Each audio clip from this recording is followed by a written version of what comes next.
Danes pregledujemo zemljo v rastlinjaku.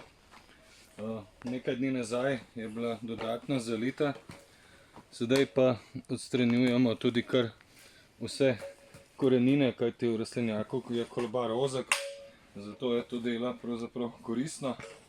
Seveda, ko pa gledam zemljo, vidim, da je dokaj namočena, ampak se kar lepo drobi z ruskimi vilami.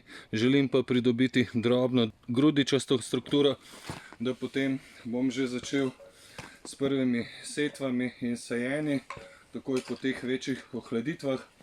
Vidimo pa, da se zemlja kar lepo dela, ne grem na polno globino, z ruskimi vilami rahljam samo zgornjo tretjino, potem bom bočno vse skupaj odprl, da se še nekoliko bolj prezrači in bo zadeva potem primerna za delo. Vidimo pa, da pri ruskih vilah te zgornje drobilne vilice zemljo drobijo.